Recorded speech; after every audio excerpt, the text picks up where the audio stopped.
Good morning. Thanks for joining us at 5900 Wilshire, the name of this show and the home of 100.3 The Sound, Southern California's classic rock. At the moment, we are talking about LA Beats Cancer and how you can enjoy an evening of cocktails for a cure. That's coming up on August 17th at Hyde Sunset Lounge. And with us is Philip Tate, and he's going to talk about his story. He's the founder of LA Beats Cancer. This is in his wife's memory, his beautiful wife. Tell us about your family, Philip. Tell us about your wife, Liz, and your son, Lucas, and how this all came about. Well, first, thank you for having me. I appreciate you helping us spread the word. Second, with Liz, I lost Liz to cancer about a year ago. Liz was an amazing person. Just to give you kind of the brief background on her, she was born in Krakow, Poland. Mm-hmm. She came here when she was 8. Her father led the Solidarity movement in Krakow. He was arrested by the secret police, put on death row. No one would speak against him, so he was released on the condition that they leave the country. They came here. They were on welfare while her parents re-earned their degrees because it was the Cold War. No one would accept a communist degree. And they came during the summer, so Liz learned English watching Spider-Man cartoons and reruns of Dallas. No, that's a fun way to learn English. So she comes from a family of fighters because that's what she was. She's very determined. Sorry, go ahead. Yeah, no, absolutely. She, her earliest memories are the political organizing in her living room, tanks rolling down the street during martial law, standing in bread lines, soldiers tear gassing them, the true stuff of movies. Right. It's incredible, the story of what her family went through, and then they got here. Yeah. And, she's the personification of the American dream. She comes here as a political refugee, and she's on welfare. She works hard. She gets through school. Worked while in high school, got good grades, went to Davis UC Davis on scholarships, moved to DC to work on Capitol Hill, and eventually realized that, that she was only going to get so far in politics without an advanced degree. Mm-hmm. So she moved to Los Angeles to go to UCLA for law school. And that's where the two of us met. At the keg on the lawn, she was pumping, I was pouring. Mm-hmm. Oh, there you go. And so, Liz is, she's an incredibly social and outgoing person. And so every year for her birthday, I would throw this party for her we called it Lizapalooza. Mm-hmm. And, it became a big deal. And, we'd have like 70 or 80 people in the backyard or out on the beach or wherever we were doing it that year. When Liz got diagnosed, she wanted to evolve it into a fundraiser for breast cancer research. And so that's what we did. And so this event, the Cocktails for a Cure, LA Beats Cancer, it's a continuation of the fight that she wanted to carry out, but that she's no longer able to carry out.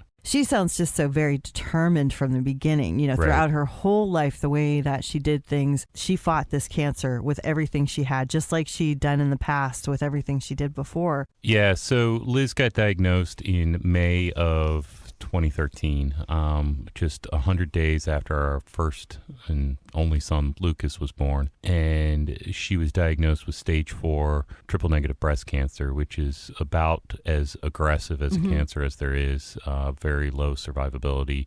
At the time that she was diagnosed, it had already metastasized pretty much throughout her entire body. Liz was one of the healthiest people I knew. She worked out 5 or 6 times a week. She ate very healthy. She always went to the doctor regularly for checkups. She did all the self-exams. She did everything right. Mm-hmm. It was just incredibly bad luck. No family history, nothing. And, she went from running on the treadmill to about 2 or 3 weeks later, she couldn't walk without an oxygen tank. So it's a really aggressive cancer. It's a very aggressive cancer. And her oncologist later told me at the time of diagnosis, it was the worst case she had ever seen in her career, and that the UCLA oncology department as a whole was kind of surprised that she could walk in under her own power given the tumor burden. And, on the one hand, it's kind of how bad can your luck be? But on the other hand, it's actually a really good example of how strong of a fighter Liz was and how strong of a person she was, that she's kind of defying the medical odds and walking in under her own power when she's pretty much just comprised of tumors at that point. She fought and hung on for 13 more months, and she defied those odds. I think had the doctors given us you have X amount of time to live, I think they would have pegged it at less than a month. And she got 13, and she did a lot with it. And she bonded with Lucas, and she got to see him take his first steps, and she got to be there for his first birthday party, and, you know, a number of really meaningful things. And we got it because, one, the doctors at UCLA took incredible care of her, and two, because of the treatment options that have come about in the last 5 or 10 years, that had this happened 5 or 10 years previously, it probably only would have been a month. But new treatments are coming every day, and new techniques for treating are coming every day. And you mentioned to me that that is the priority for you, because the treatment options and research, that's what you need at these late stages. You've gone through so much, and now you're helping other people, and you've got goals already for how much you're going to be donating. Right. You're donating right now to UCLA. Right. Yeah, so we set up the organization, and, you know, Liz's whole life was about defying odds. You know, she grew up on welfare as a political refugee. She should not have been the in-house counsel for a publicly traded multi-billion-dollar company. Like, that should not have been where she ended up statistically, but it is. You know, she shouldn't have gotten into UC Davis. She shouldn't have gotten into UCLA. She shouldn't have worked for congressmen, senators. You know, when she passed away, I was getting letters from congressmen, from Barack Obama, from, you know, you name it, and I got the condolence letters from city council adjourned in her memory. That's incredible. It really for is, a 38-year-old to have accomplished from where she started, and it was all self-created. You know, it wasn't Dad's connections at the country club. It was her. So despite the odds, despite that triple-negative breast cancer is one of the deadliest cancers you can get, we never believed that she would die from this until the last week. We thought she was going to beat it. And so the first year, she decided that she was going to turn her birthday into a fundraiser for cancer research. And in the couple months we had, we organized an event, raised about $20,000 for breast cancer research. And, you know, we talked about next steps, about growing it, about turning it into kind of the social event to go to, and where it becomes the kind of thing where people are competing to get to sponsor it because they want to put their name in front of the types of people who are in the room. You know, these are the people with the disposable income and the tastemakers and whatever. And we talked about, okay, who do we need to get involved?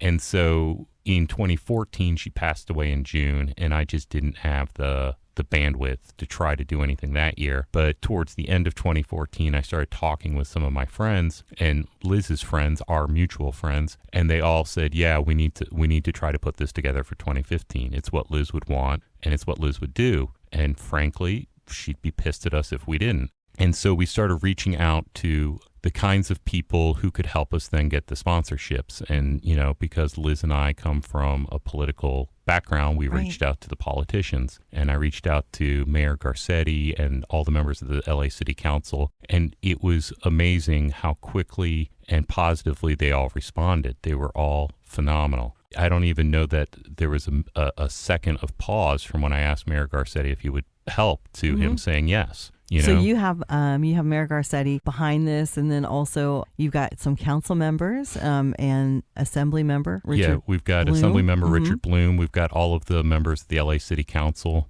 In fact, the top floor here is behind you. Yeah. You know, 5900 Wilshire, where the sound is. And SBE. SBE. They manage hotels. SBE has been phenomenal. When I approached SBE, they, without a moment of hesitation, said absolutely. They're giving us use of Hyde Sunset Lounge on August 17th. It's a phenomenal space. If you've never been there, it's just gorgeous. But tell us a little bit about the event. It's Cocktails for a Cure. You know, we didn't want to do the rubber chicken dinner. We wanted something that was more kind of Liz's style. And so, you know, Liz loved a good party. So the idea is it's a cocktail party at a hip, fun bar. We've got a DJ who's donating their services. SBE's donating the food. They've worked with their liquor sponsors to donate the drinks. They've been phenomenal. They've donated a package, hotel and dinners for us to auction off. There will be an auction. We're looking at trying to get that online so we can reach a broader audience with the auction. Once we have that up, if you either go to labeatscancer.org or follow us on Twitter at LA Beats Cancer, the details will be there. You know, Liz was also really good friends with this artist, Mariah Robertson. She's a very hot artist in Brooklyn. She's been in the Mocha and the MoMA. You know, the New Yorker's written her up. Elton John's bought her stuff. Anthony Kiedis, Drew Barrymore, they all love her. And she's donated a work of art for us to auction off as well. So if someone has the potential of getting a really good deal on some modern art there. And then, Dodgers tickets, Pilates classes, the usual for a nonprofit auction. It goes on August 17th. Correct. And then tickets are on the website right now, right? Yes, the tickets have gone live while they last. I think the capacity is around 350 or 400, so we will sell out of tickets soon. But as long as they're there, labeatscancer.org, there's a link to buy the tickets. Okay. Or for anyone who can't make it, they can also make a donation direct. 100% of what's donated goes to UCLA, and it's going to cancer research, and it can make a difference in people's lives. Our goal is $100,000 this year. And, one thing that I've learned, something that I really wasn't aware with until I joined this terrible club, but it's amazing how many people have been touched by and affected by cancer. How many people have a story to tell when they hear my story. Then they start talking. And then you realize so many people have friends, family, they've been touched, they've been affected by this. They understand cancer is the enemy and they all want a cure. And you're working toward research, which is that is how we find a cure and better treatment options. Yes. And, the cure is certainly the golden ring. Mm-hmm. But in the process to getting to a cure, just getting more treatment options so that you can get another month, another week, another year, whatever it is, it's all valuable. It's precious, that time. It yes. is. Mm-hmm. It is. And we want to make sure that the next person who hears you have cancer has a better path in front of them than what we went through. And hopefully eventually hearing you have cancer is more of an inconvenience than a terrifying experience. Yeah, a terrifying, devastating thing to hear. And right. Thank you for helping others the way that you're helping people and trying to, help to create more treatment options. Right. In Liz's memory. And what's the website? labeatscancer.org, and the Twitter handle is @labeatscancer. Thank you for your commitment, Philip. Thank you. I very much appreciate you helping us. Glad you stopped by here at 5900 Wilshire, the name of this show and the home of 100.3 The Sound, Southern California's classic rock.